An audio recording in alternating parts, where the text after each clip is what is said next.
Sir, the House will remember that over the past few years that we have been here, we have been demanding a change in the structure of our taxation, and it is only this year we have heard the Finance Minister announce that the time has come when the tax structure of our country must be changed. What exactly is the change in the tax structure that is going to be made still remains to be seen. Only the other day, on the 3rd November in Calcutta, Mr. Pant, chairman of the Finance Commission, was stating that the financial stability of the state and the central governments, as well as the successful implementation of the 8th five-year plan, depended to a large extent on a radical change of outlook of the people towards taxation. In that speech, he also made it clear that he would expect the common people to pay more taxes.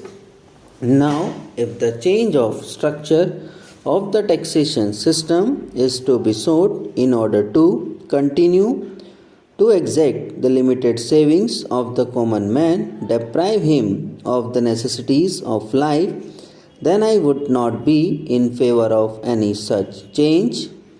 If, however, the tax structure were to be changed for a policy that would make the rich pay for the English five-year plan, I would be in favor of it.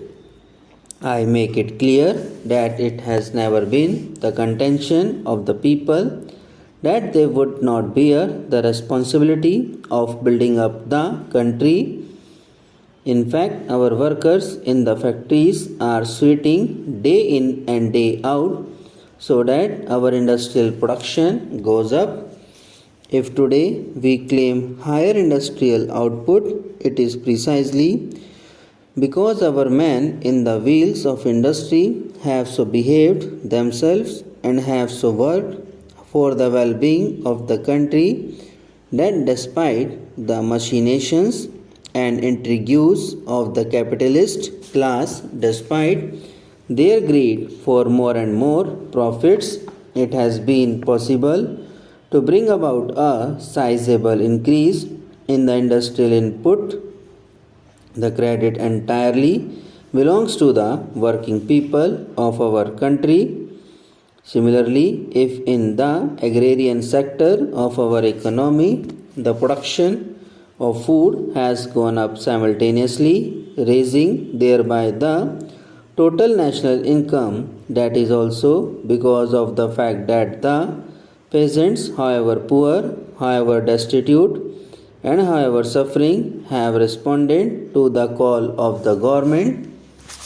It is only because of their devotion to duty for the cause of the country that we are today in a position to claim before the whole world that our agricultural production has gone up. I say this because we must remember that it is the people who are paying with their blood, paying with their sweat for the rebuilding of our country's economy, for the regeneration of our nation. Our capitalist friends who regard themselves as the captains of industry and have produced more shipwrecks than happy sailings would please note this particular fact that it is these men, working people, whether in the agricultural sector or the industrial sector, who are responsible for the rise in production, and therefore it is they who have brought about an increase in the national income from which they have been denied their legitimate share. Mr. Deputy Chairman, now we are discussing the questions of taxes. The Finance Minister is in a very chastened mood these days. I think that he is in a very happy posture of mind today when he makes such speeches. He forgets that merely by taking money from the rich, you don't distribute to the poor.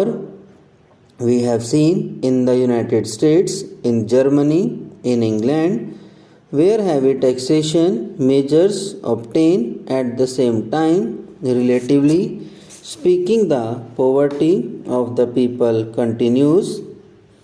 Sometimes it so happens that the ruling class, the capitalist class, for their common general interest, which is certainly something broader than the interest of, shall we say, the Indian Chamber of Commerce and Industry, when they promote certain broad interests of the class as a whole, where various factors operate, not merely the fluctuations in the stock market, they are obliged to take certain measures which sometimes, even evidently and manifestly, hit against what appears to be their immediate interest, but that should not delude us into thinking that the capitalist class in our country, or for that matter, that this government has adopted a policy of making the rich pay for the poor.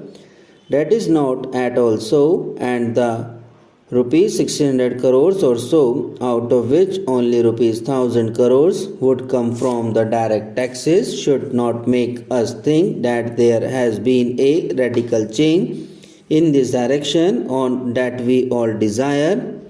We welcome the halting step that the minister takes. We welcome the steps, however belated, and we welcome even the pickpocketing of the capitalist. It requires only a pickpocket to get rupees 1000 crores from the capitalist class. Even when they do such things, we always welcome them. Sir, the House will remember that over the past few years that we have been here, we have been demanding a change in the structure of our taxation, and it is only this year we have heard the finance minister announce that the time has come when the tax structure of our country must be changed. What exactly is the change in the tax structure that is going to be made still remains to be seen. Only the other day, on the 3rd November in Calcutta, Mr. Pant, chairman of the Finance Commission, was stating that the financial stability of the state and the central governments, as well as the successful implementation of the 8th five-year plan, dependent to a large extent on a radical change of outlook of the people towards taxation. Subscribe now and press the bell icon. Never miss an update.